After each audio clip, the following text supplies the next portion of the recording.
Há uns 20 anos mais ou menos, o programa humorístico Hermes e Renato levou ao ar o quadro do Padre Quemedo, em que ele entrevistava o capeta. A iluminação de penumbra e os erros de português do capeta fizeram muito sucesso. E onde tu veio? Eu vim da mais profundeza do inferno, de onde tu nunca imagina que eu tenha vindo. Eu sou capeta, sou demônio, sou Lúcifer. O que tu vieste fazer aqui na Terra? Eu vim trazer desgraça, vim trazer os mal, trazer as coisas ruins, trazer problema pros outros. É problema. Ontem, sem querer, o Fantástico recriou esse quadro a sério. Fez uma entrevista na penumbra com o capeta de 9 dedos Lula, que também cometeu vários erros de português. O resultado? Lula mentiu como capeta e acabou desmascarado em plena Globo.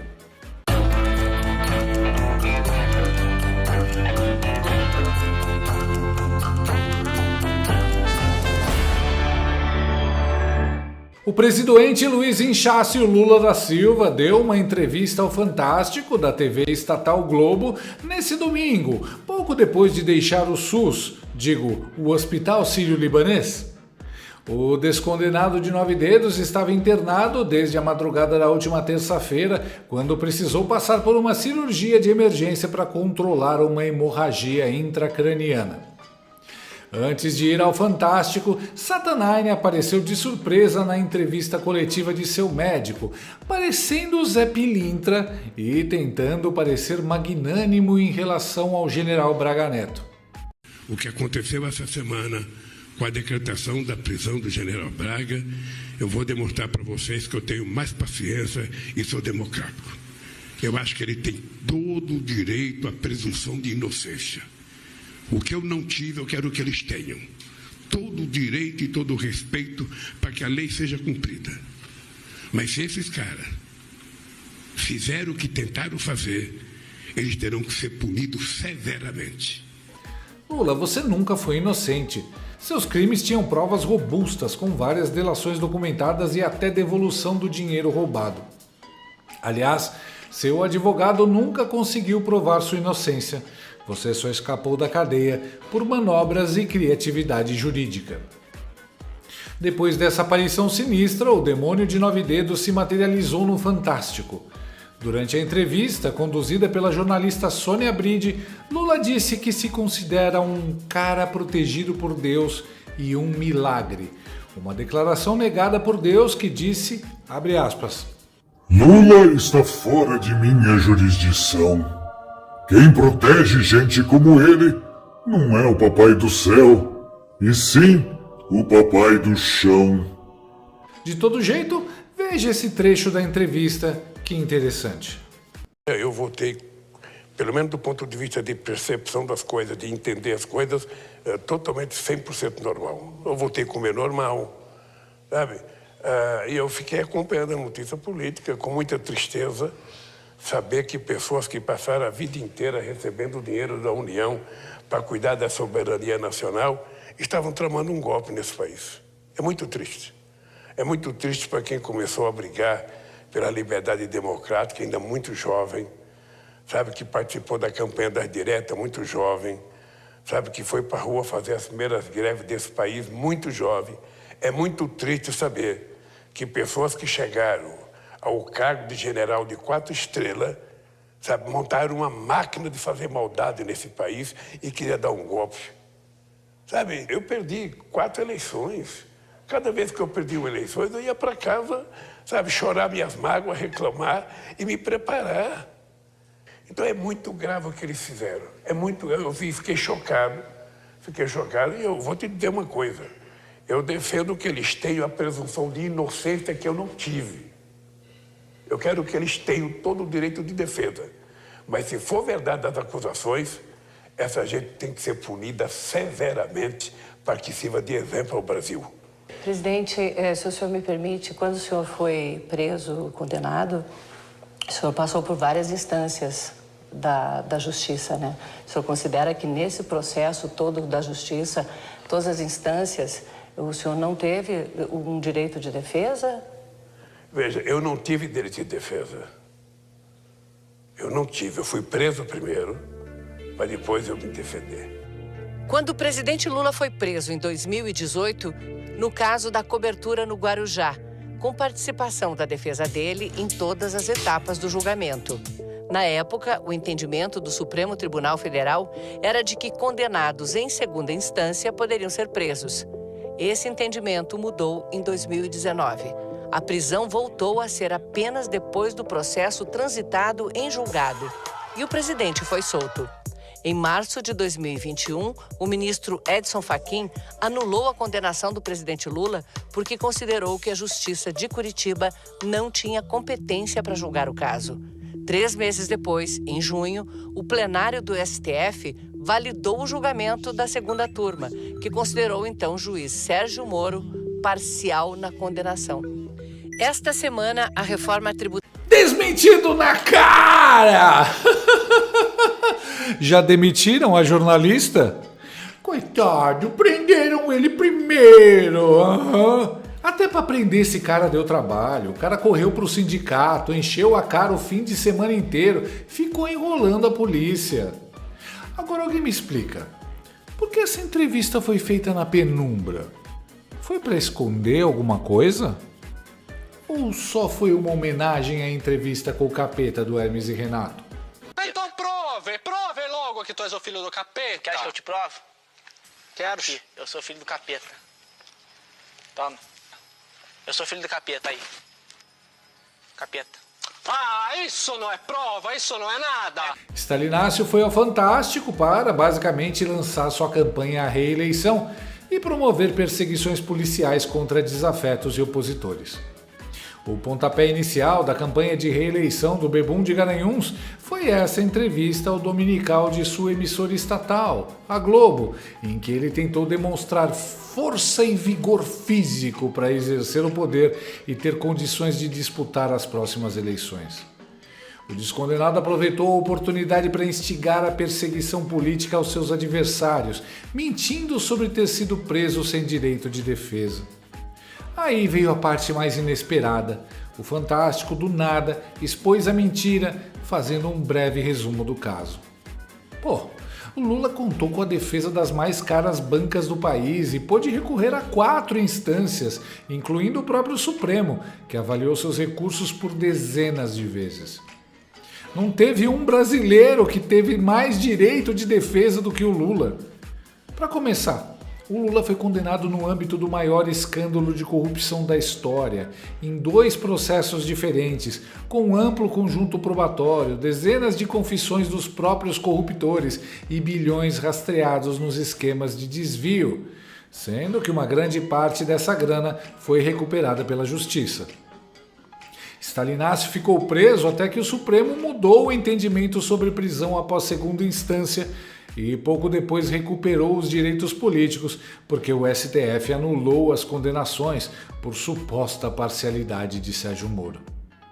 Em 2022, o ministro Fux, então presidente do Supremo, declarou, abre aspas, e tive a oportunidade, nesses 10 anos do Supremo Tribunal Federal, de julgar casos referentes à corrupção que ocorreu no Brasil. Ninguém pode esquecer que ocorreu no Brasil, no Mensalão, na Lava Jato, muito embora tenha havido uma anulação formal, mas aqueles 50 milhões das malas eram verdadeiros, não eram notas americanas falsificadas. O gerente que trabalhava na Petrobras, ele devolveu 98 milhões de dólares e confessou efetivamente que tinha assim agido. Não custa lembrar dessas cenas.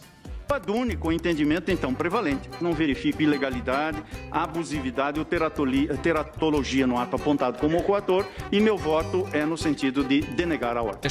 Agora, Lula afirma que seus opositores devem ter a presunção de inocência que ele, tadinho, segundo a sua narrativa, não teve.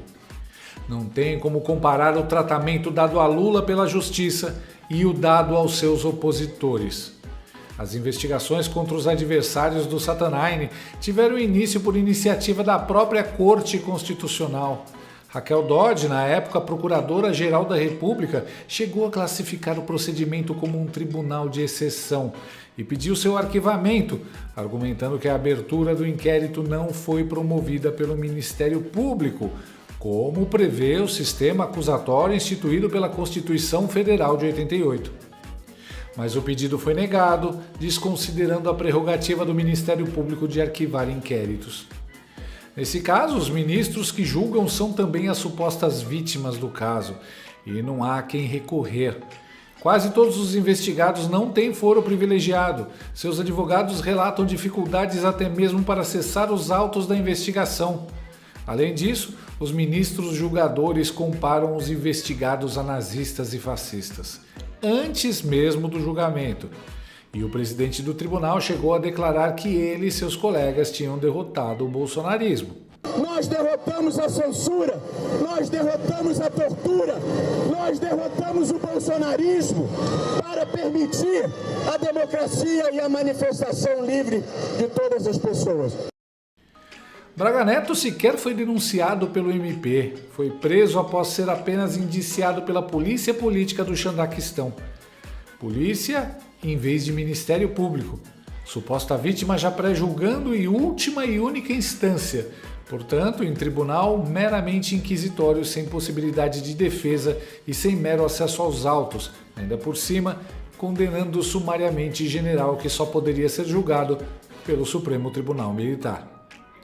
Braga Neto nunca teve foro privilegiado, teria que ser indiciado, se denunciado, aí sim seria julgado e teria graus de recurso para recorrer, como Lula teve mesmo tendo sumido com tanto dinheiro público. Mas as mentiras de Lula não pararam por aí. Em tom de sermão, Lula afirmou que ninguém no mercado tem mais responsabilidade fiscal do que ele. Mesmo diante da explosão dos gastos e da aceleração do endividamento desde que ele tomou posse. O Bebum de Garanhuns ainda teve a cara de pau de afirmar que a única irresponsabilidade é de quem aumenta a taxa de juros todo dia, esquecendo-se de contar que a última alta de juros foi decidida de forma unânime, incluindo diretores indicados por ele. O Bebum ainda mandou essa.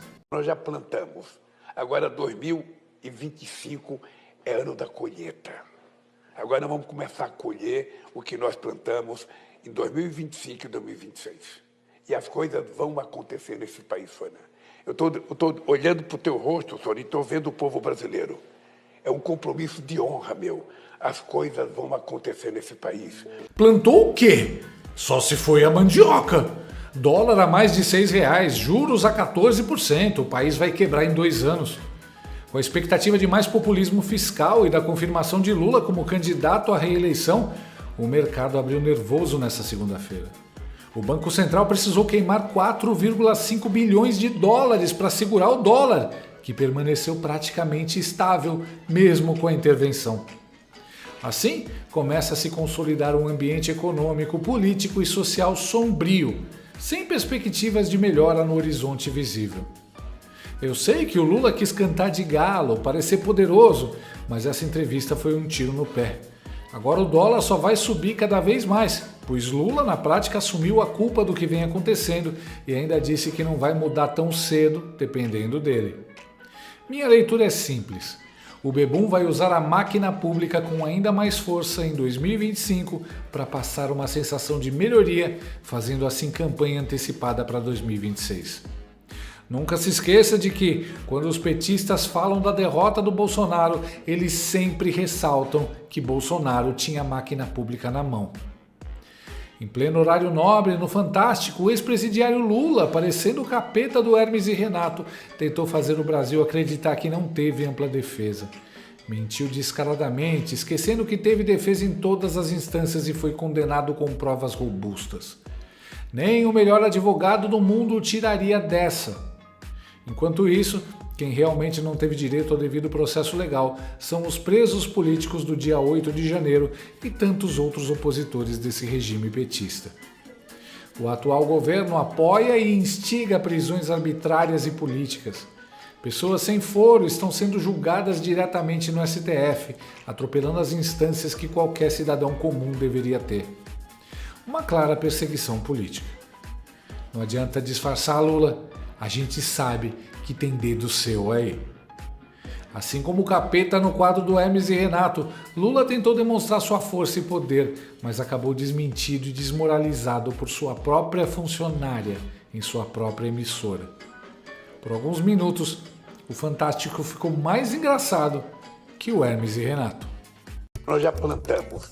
Agora 2025 é ano da colheita. Agora vamos começar a colher o que nós plantamos em 2025 e 2026.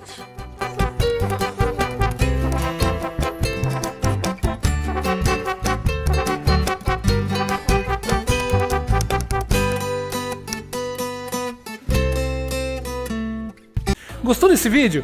Então inscreva-se no canal, comente, curta e compartilhe com seus amigos. Não gostou?